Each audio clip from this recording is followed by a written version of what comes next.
Hello, everyone. Hopefully you had a wonderful Boxing Day. I spent most of yesterday in bed. I skipped going to see my mom, so I didn't make her sick. And I'm just thinking about something from this time last year in which I was in prison. Being held on remand, which means they didn't have any evidence, but they wanted to hold me anyways. That's pretty much what it comes down to. And so that's like my dot scale. I have this manuscript, these writings from my time behind bars, and a pencil and a paper in prison is just indispensable and beyond value that you can put into words. Especially if you have the mental capacity to put something on the paper in the way that Dostoevsky did, in the Gulag archipelago. And one of the things that I was going through was, of course, I was trying to put onto paper the concepts and the ideas and the influences going through the relationship between the propaganda and the tools and the technology, because technology means tool, by which we distribute and we propagate these means of influence, and sometimes culture. And the culture wars were, and contemporarily in this moment exist. It does exist. There is no doubt in my mind, and as there is with any other historian, the existence of this force, this motivation to dominate another culture or another morality or another religion.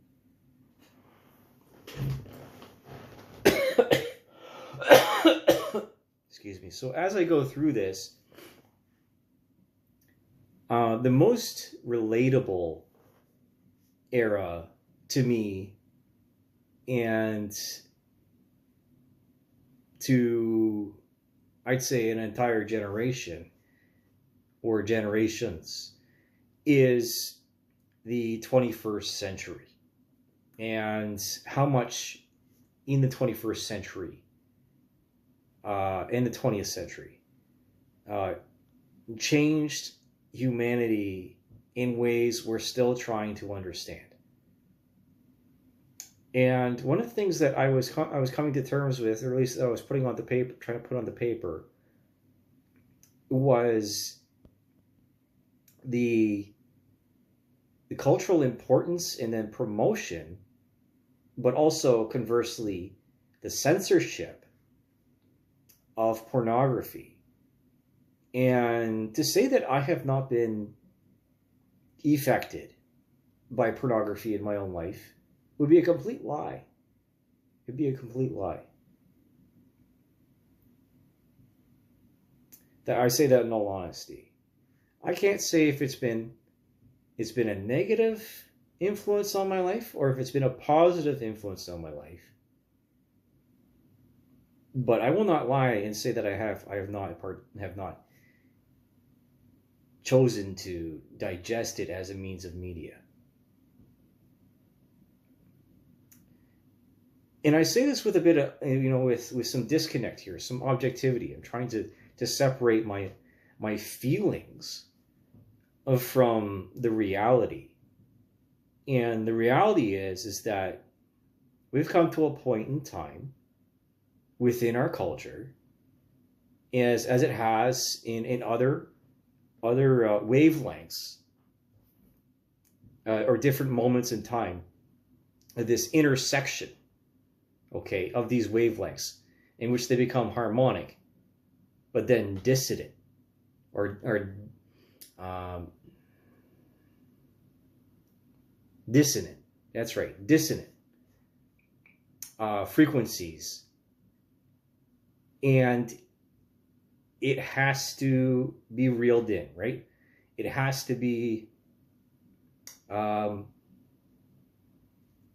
It has to be brought back to something reasonable. And so that brought me to another point in thinking about a different point in time in a different part of the world, in which, or other parts of the world where pornography doesn't exist. And I think about the masturbation of academia and this putting this thing, this communism thing, on a pedestal as something superior and something to be learned from, to dominate and to destroy that for which has been built in Western civilization. This as I write it, Western decadence at its finest. As much as you try to change the world will change you. That's the end of this paragraph. Before I start getting into the relationship between America and the Soviet Union as the remaining superpowers that controlled the world at that time. And again, so I wanted to figure out, as I get into this writing, I had no resources. All I had was my intellect and my two hands to grapple with this.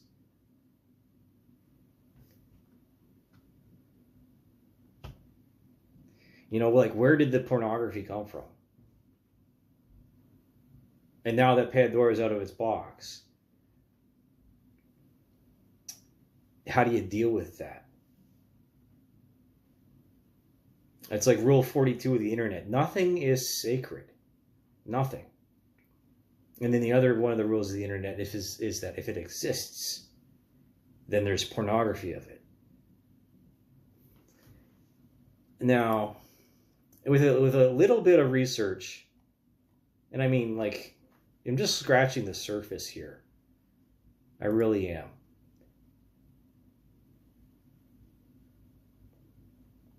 I got a couple of windows open here. One from Quora, and this thread is entitled, "Was there pornography in the USSR?" Dima Vorobiev, former propaganda executive at Soviet Union, 1980 to 1991. Owns leading website Abby Winters since 2000. No, we did not have pornography in the USSR. Distributing it was a criminal offense. Manufacturing porn and distributing it, especially as a part of a criminal community, would bring you in the USSR up to 3 years behind bars. If the police found you possessing it,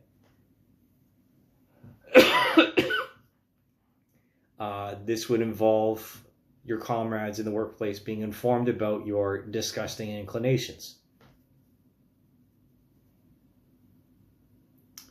So you have these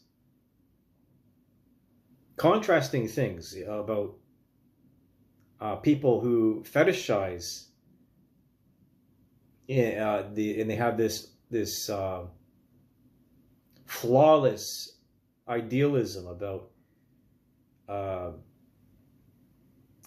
about socialism or about communism and that side of the political spectrum or political compass.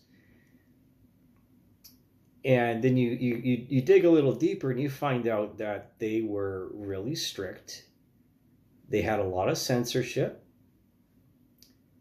And there was a lot of conformity expected of people within the society.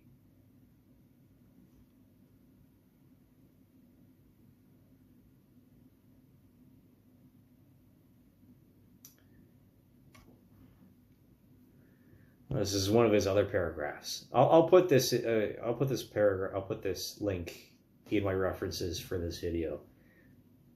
Time of ambiguity and confusion. He says, this is Dima.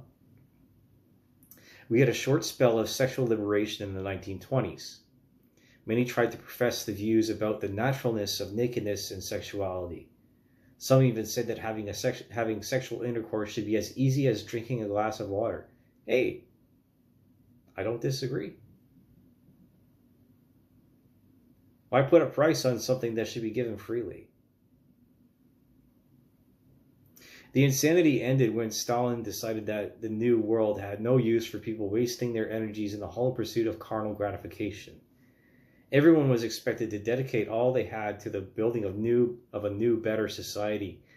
Keeping titillating pictures and wanking to these was draining the communist project from human resources it deserved.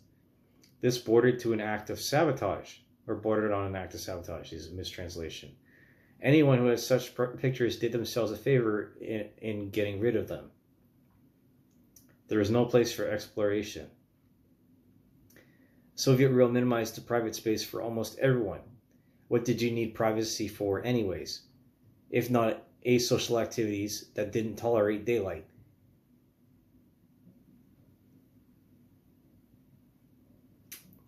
So something else that I learned was in doing this little bit of, is again, it's just a few minutes, right?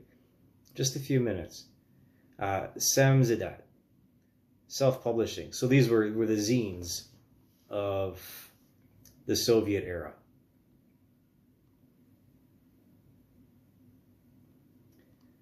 Self-publishing.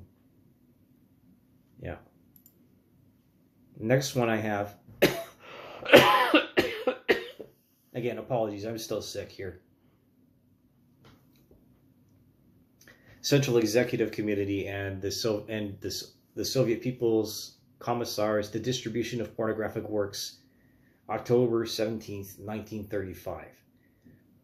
Issued jointly by the Central Executive Committee and the Council of People's Commissars in October 1935, this decree treated pornography not as a private vice, but as a public threat that demanded police and prosecutorial action. Its language belonged to the same mid-1930s turn towards cultural discipline that produced socialist realism. The state asserted the right to define acceptable representation to the police distribution networks and to punish publishers, sellers, and possessors as agents of moral and political containment.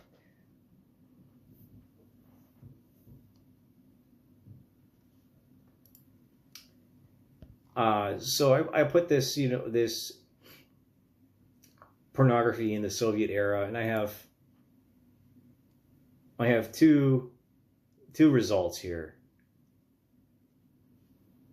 So Porno Ludens, which is a dissertation by Yasmina Savik, and it's a 391-page dissertation. She wrote it. Impartial fulfillment of the requirements for the degree of Doctor of Philosophy in Slavic Languages and Literatures with a minor in Gender and Women's Studies in the Graduate College of the University of Illinois at Urbana-Champaign in 2019. So 6 years ago.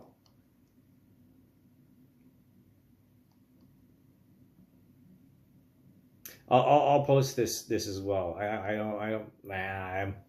don't really have the motivation at this moment to really read through her dissertation. I'm just going to take the first-hand accounts for what they are. The next one was published in the History of Sexuality. It's the journal of the History of Sexuality. Pornography in the Russian Empire, 1905 to 1914, by Siobhan Herney, Hearne. Again, published May, this is volume 30, number 2, May 2021. And the first, and this is on JSTOR, so I don't have access to this.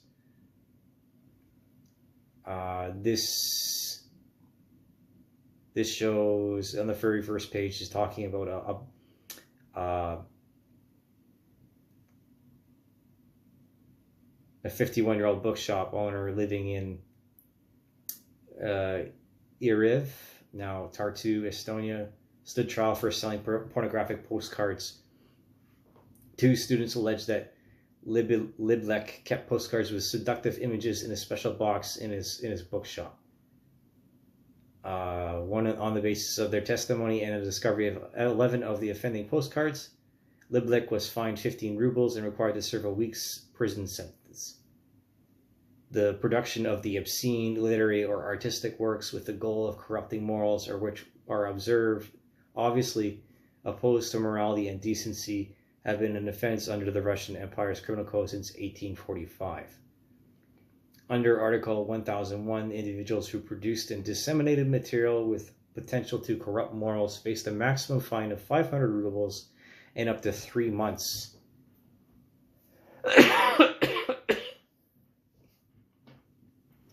imprisonment.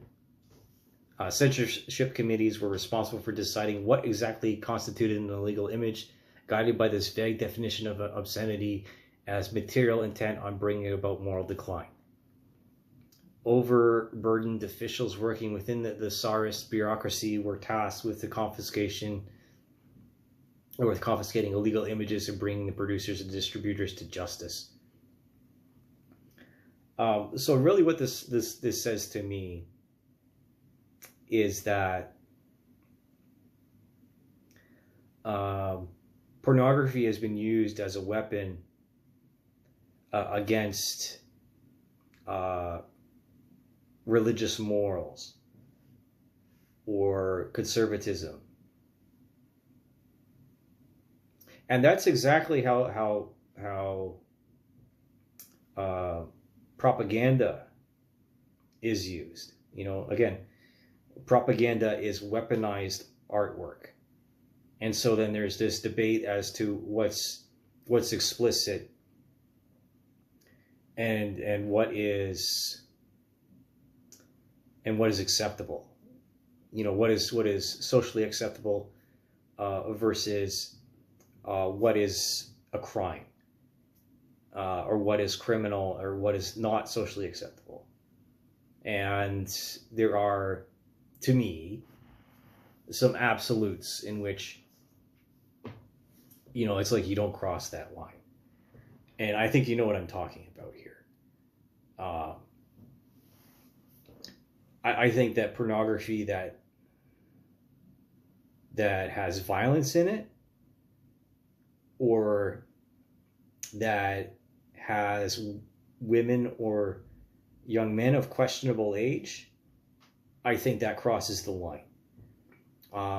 I think that any kind of pornography that involves bodily fluids or excrement, to me, that's a little too much. And then even further, people of questionable gender identities. And then again, this is just my opinion. If I had the option If I had the option, I had my finger on the button. Delete all the porn or keep all the knowledge. Or say, delete all the porn or delete all our knowledge from the internet. I delete the porn. I would delete the porn. I would do everyone a favor. I would delete the pornography. Blank slate, tabula rasa.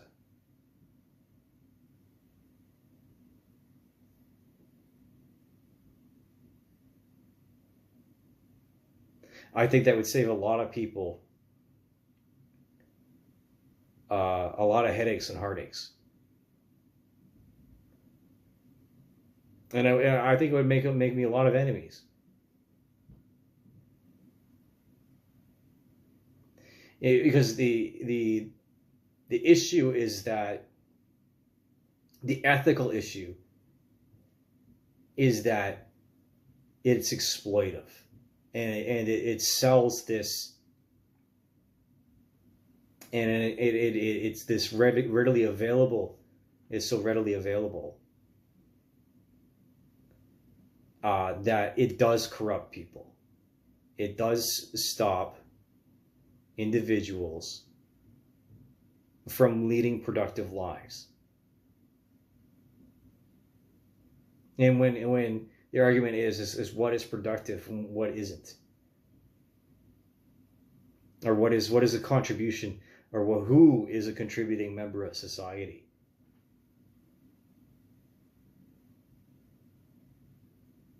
Delete the porn.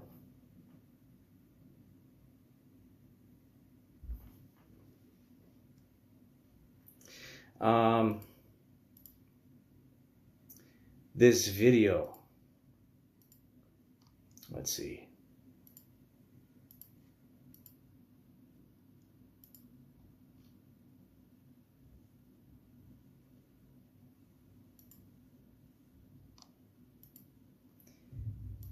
Hello everyone, it is Well, that's my video from yesterday. And the video is The Naked Truth About Soviet Porn. It's in the playlist now for Volume 6. And he was saying the means of distributing the pornography was via people on the trains. Excuse me, I'm gonna have to cough again.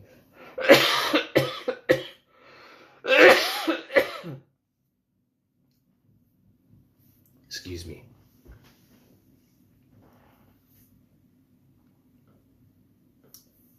And I find that interesting, right? And he said that he and his friends, when his friend purchased these images, or like their playing cards, or they were postcards, something like that, they were 15 years old. Now, I believe in what some people call sex positivity, right? I want people at large and young people to have a healthy relationship with their sexuality and with their partners.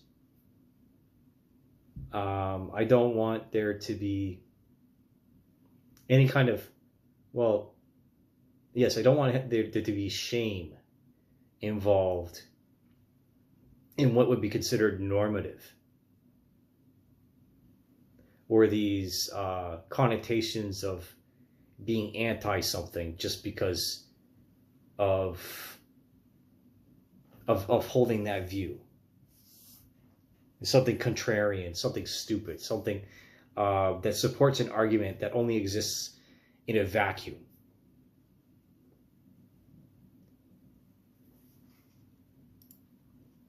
You know, for example, homosexuality in the Soviet Union was illegal. It was illegal. And for how many decades did we have the anti-sodomy laws in Canada?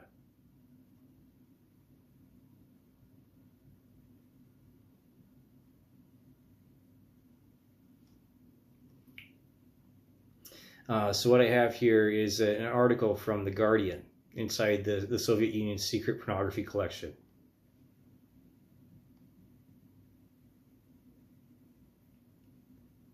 So 12,000 items from around the world, ranging from 18th century Japanese engravings to Nixon-era romance novels.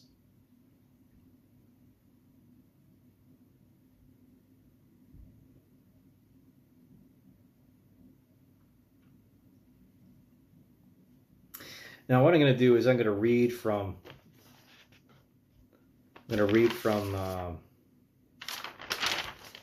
this manuscript that I read.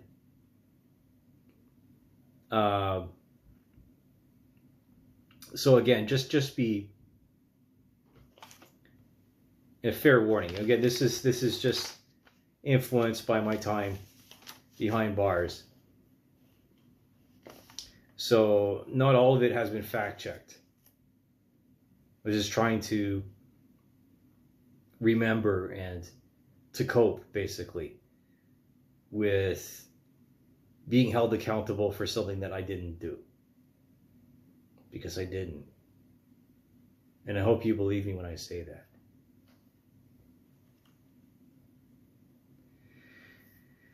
All right, so the first issue of Playboy appeared in the 1950s. I'm going to check that right now. So first issue of Playboy. Whoopsie.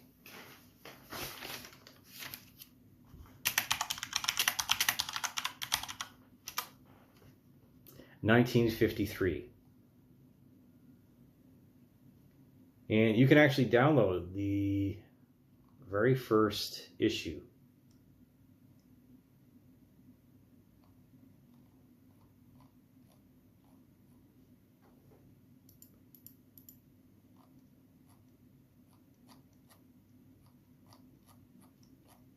Just scrolling through here.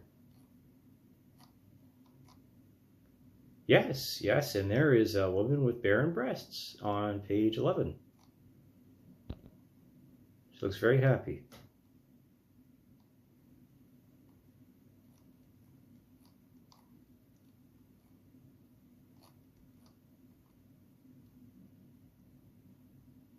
After you finish fixing that faucet, Mr. Jackson, I wish you'd take a look at this shower.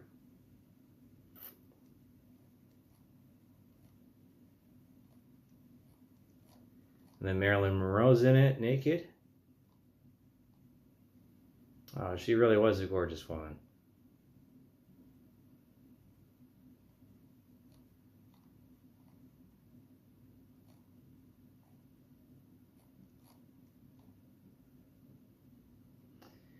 And then there's the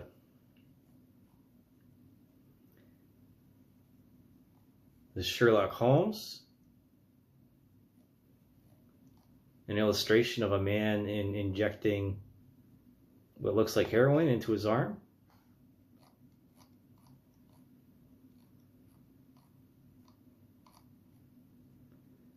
Another barren-breasted woman in the pool. In her birthday suit, just wearing a hat. You know, I don't think that North American society was as restrictive as we think it is.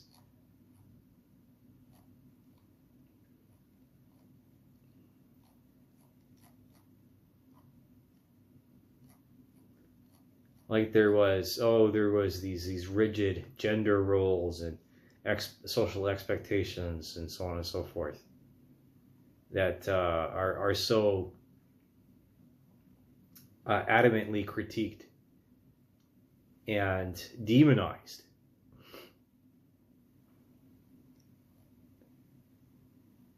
And you know, again, this is the point, is showing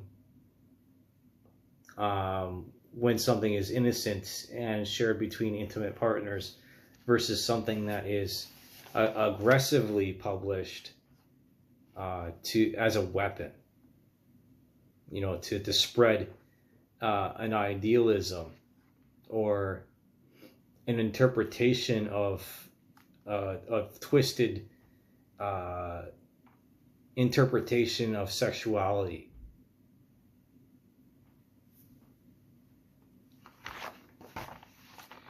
All right, so I got this issue, first issue of Playboy, so I might as well talk about this. The first issue of Playboy appeared in the 1950s and set the precedent for the coming sexual revolution of the 1960s. Well, this disturbed conservative religious folk, it was an evolution of the pinup girls and nose art of the 1940s, with the number of single men with too much time on their hands and funding from their military service. There certainly was a market for it. Pornography has existed for most of recorded history, and fertility cults or religious orgies longer than that, oral tradition, and so on and so forth. The key parties, swingers, and the taboo of homosexuality had likely existed since the Victorian era in different permutations within Western cultures, which evokes the thought of 100 days of sodomy and the abuses of alcohol, opium, and cocaine. Absinthe is also to be noted as an honorable mention. So how does this relate to Cold War North America and the sexual revolution? Nihilistic, fatalistic, doomerism. Doomerism is a term from contemporary internet meme culture of the 2010s to 2020s, particularly from the disenfranchised youth of Russia and Eastern Europe during the COVID-19 pandemic. Since there is nothing new under the sun, it might as well apply to the barbiturate and alcohol tobacco-fueled post-war America in which marketing, propaganda light, existed and the same of the propaganda of the USSR. So you have this cultural prevalence of the nuclear era, in which you could be destroyed in a blink of an eye. The power of the sun would be dropped, and that's it. So you had this mentality of, oh, just live every day like it's your last one. Who cares about tomorrow, and so on and so forth. To err is human, and the errors of Christians and Jews alike within governmental organizations such as the RCMP, FBI, and the CIA, and the individual departments of foreign affairs, led to societal breakdown of the late 1960s and 70s, because that is what it was as veterans of the Second World War began to die off. Oh well, we're not going to live that long. Might as well do all the drugs and fuck all the hookers. I mean, fuck it.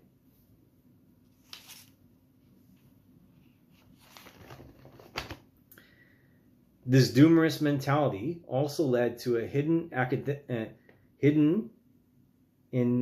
endemic of mental health issues, and MK Ultra research by the University of McGill in Montreal, and the first usage of electroconvulsive therapy for schizoid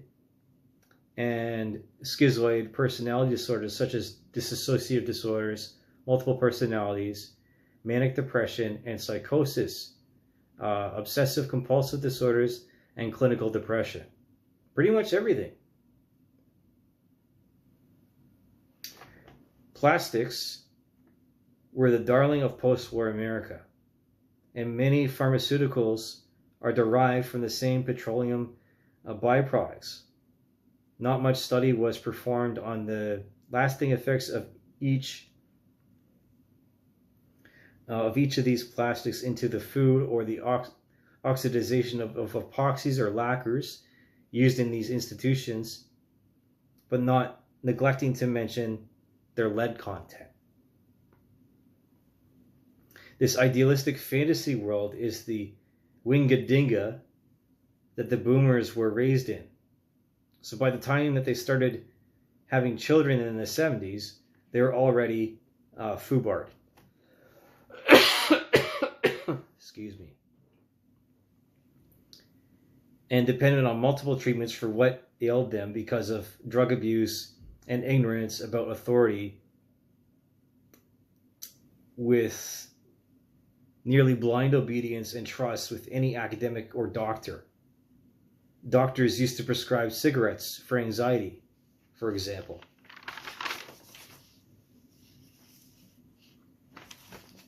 I could talk ad nauseum about Barbie, Twiggy, The Green Door, and Linda Lovelace, and then the SMUT theaters and the first distributions of pornography on home movies via VHS, or the first issue of Hustler.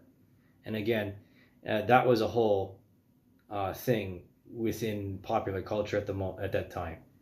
Or the gay bathhouses of New York, but I'd rather not, without reference until I don't have while in prison. All of these advancements in technology and culture were all encouraged as expressions of freedom and superiority, propagandized against the Soviet Union. Nothing terrifies the boomer generation more than their children finding out what debauchery they were really up to, or what crimes they committed. For example, alcohol, cocaine, heroin, steroid abuse. And steroid abuse causes impotence, sterility, and poor sexual performance. By this information, it is not that far-fetched a conclusion to say that this caused the reactionary second wave of feminism and the concept of toxic masculinity, and then the male gaze due to domestic abuses blamed on the women. Pushes for abortion rights and divorce rose out of the 1970s due to a lacking of condom usage and adoption of expensive birth control. Nostalgia is its own form of propaganda, a world through rose-colored glasses where kids as young as 9 or 10 years old were experimenting with LSD, cocaine, or marijuana, if not smoking and drinking with family. You know, people used to drink ether, for fuck's sakes.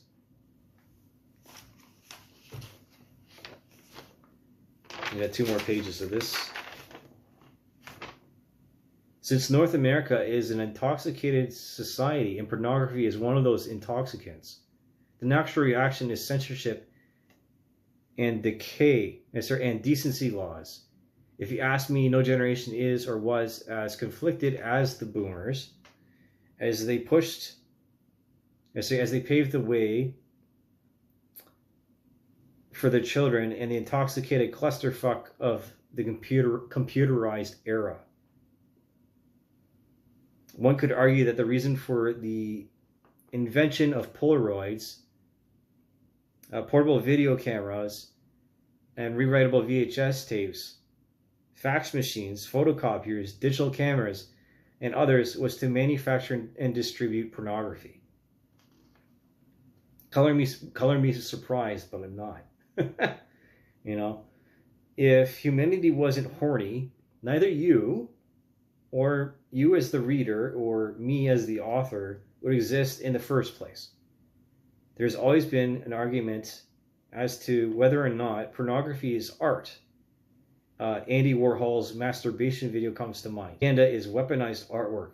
It has a specific target and message and objective.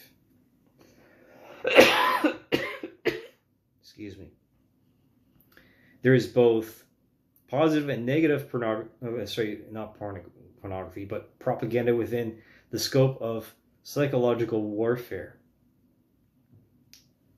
So, is pornography positive or negative? The USSR and the KGB were infamous for their spycraft. Sleeper cells, infiltrators, number stations, and radio broadcasts, and a stout propaganda machine. It must be mentioned and defined for context that the USSR developed out of Bolshevism, which is in all accounts was Jewish communism. Bolshevism is Jewish communism.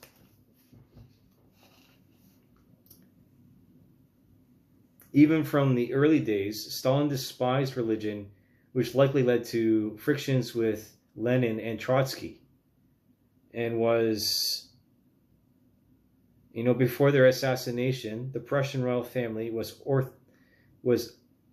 Orthodox Christian.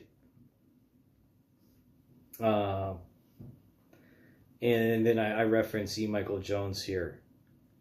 And is concerning Jewish revolutionary spirit, and of how Jewish followers have been kicked out of 118 countries in the history of the religion.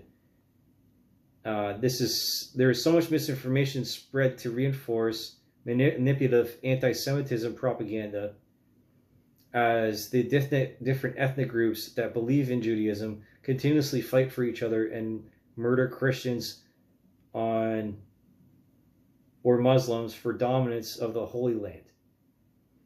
Even Stalin had issues with them in post-war USSR.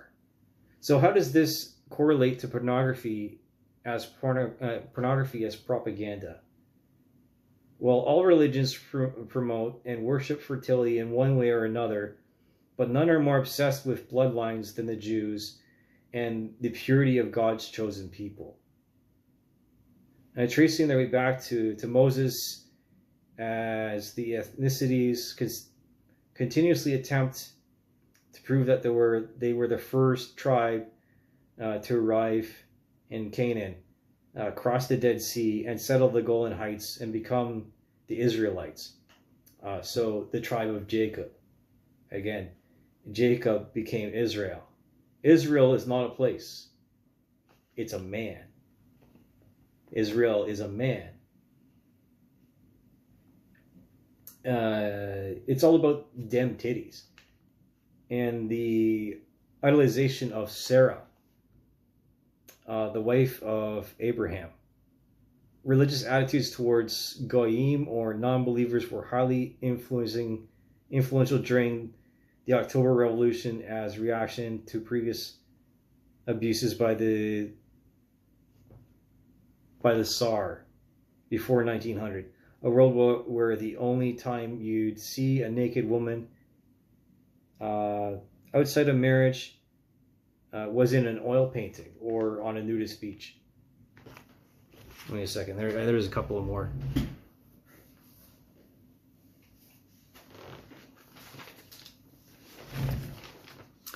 We always want what we can't have or don't have, and religious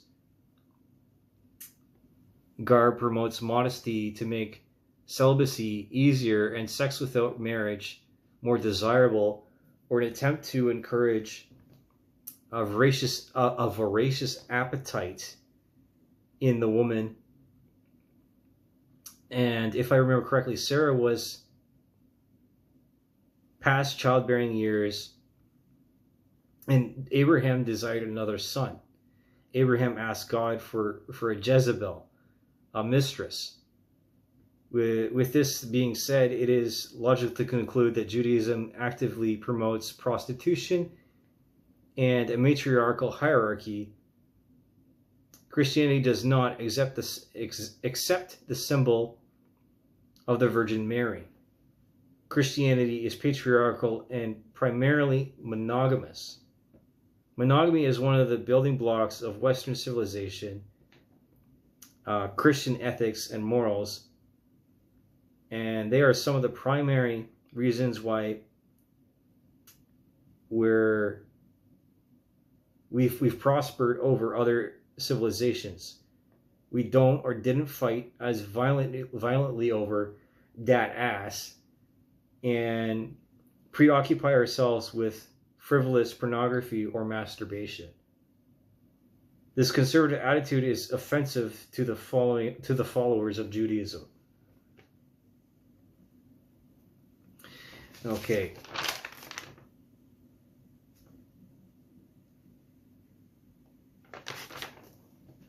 In the creation story, which is its own propaganda, Eve is conceived by Eve is convinced by a talking snake to eat a fruit from the tree of knowledge original sin, and the snake is portrayed as evil because it is intelligent and smarter than either Adam or Eve.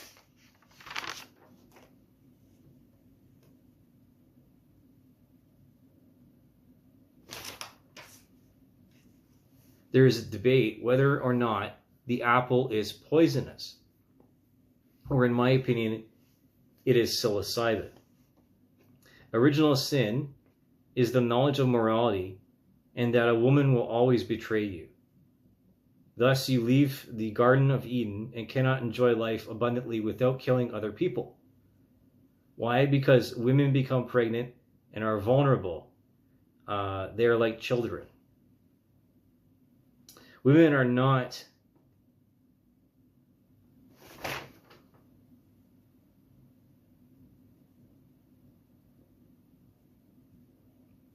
I can't read that.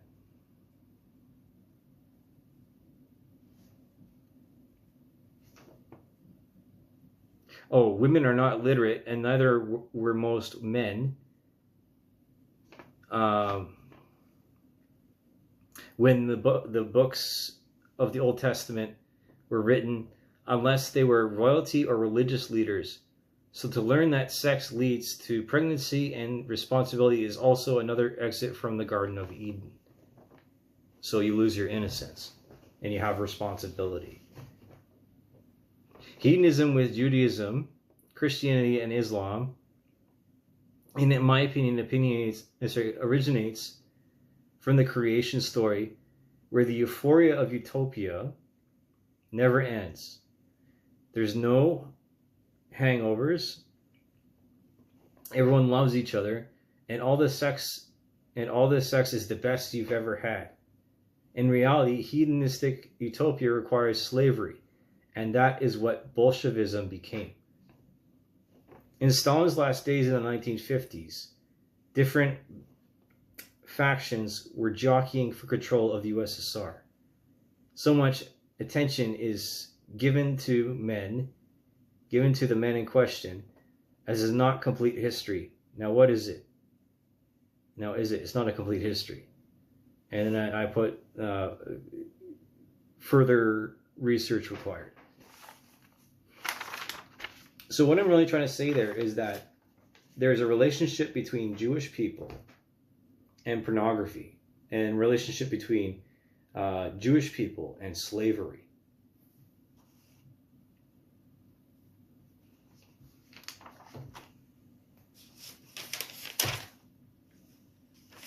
I think that's the point to end on, is because of a spiritual slavery.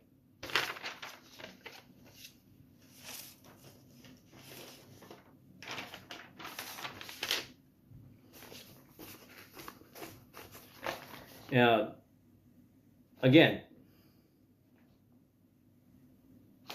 in prison.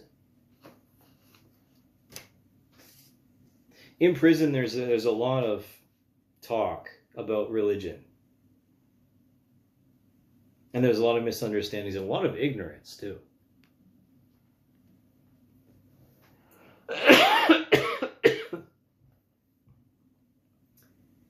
You have a lot of literature that is aimed towards and written by ex-cons or convicts that are serving time for the crimes that they've committed. You know, they're in life, their life behind bars because they murdered someone or so on and so forth.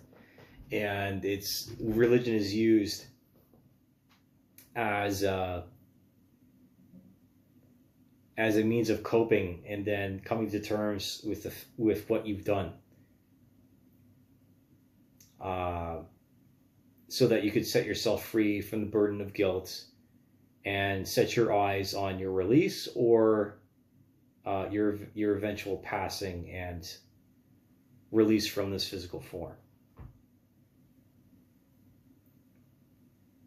Now, there's no pornography in jail, and there's no scantily clad women dancing around. I'll tell you that much.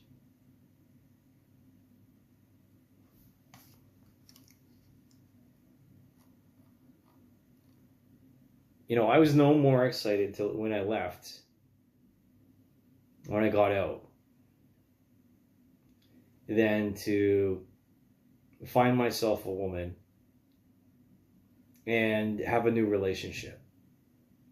But again, having to deal with the fear and the insecurity, having been behind bars. Oh, how could I be loved for being in jail? Or what will people think of me because I was in jail? And I made 3 drawings. You know, they were from Archie's comics. Was it yeah, that's right. And I have another video in the Art Talks talking about those. Excuse me. And those are treasures. They really are. You know. And that raised a stir because one of them has a nipple showing. I think that's hilarious.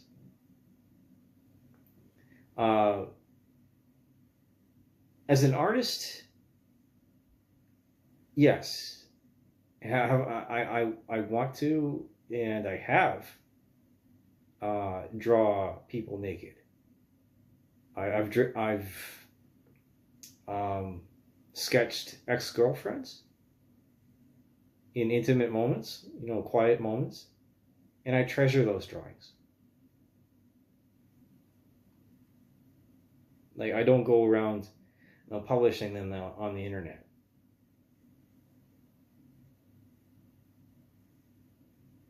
Will I paint a nude at some point? I think so. I hope so. I just don't want it to be some random picture of a woman off the internet.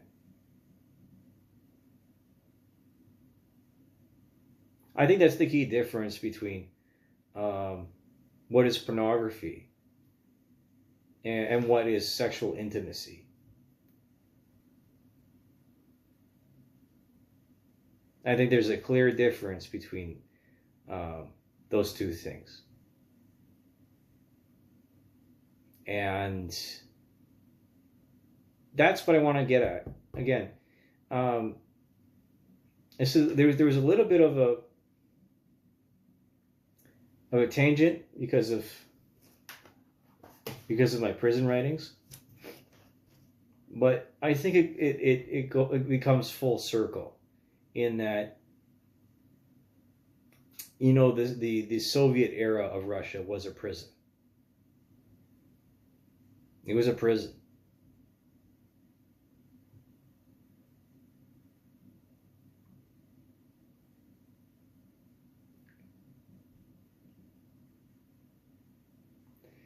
And I think there was a lot of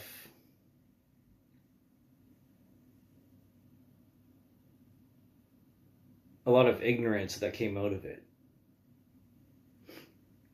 And in some of these references, they're talking about how a lot of the SMUT, again, was either home brewed or it came from the Western world.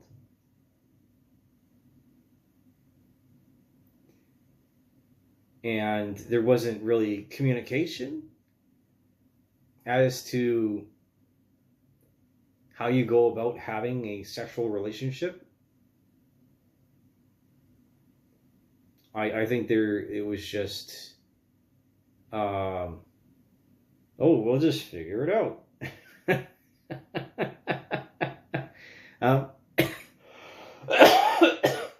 In the video, he does say that there was sexual education, but it was very much removed of passion.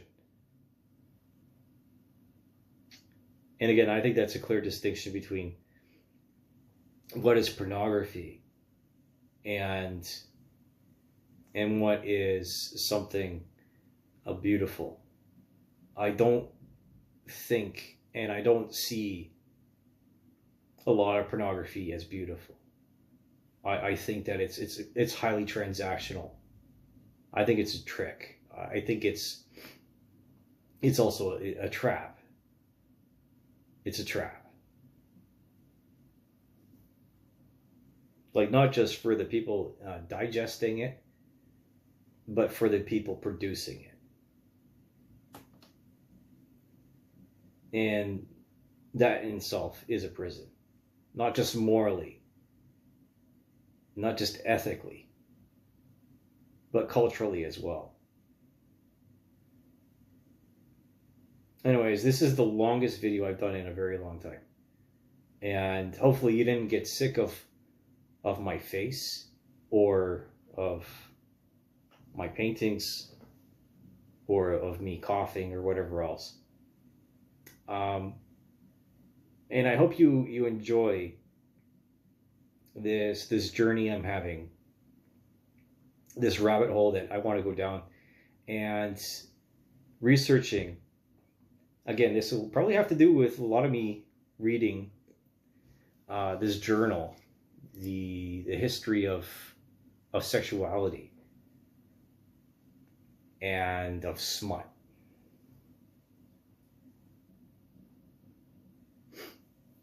Sorry, I'm only human, and I'm not getting any younger. So we'll just end it there at 57 minutes. This has been the history of propaganda. I'm gonna make this pornography as propaganda part 2. Part 2? Yeah. All right. See ya. Fucking phone.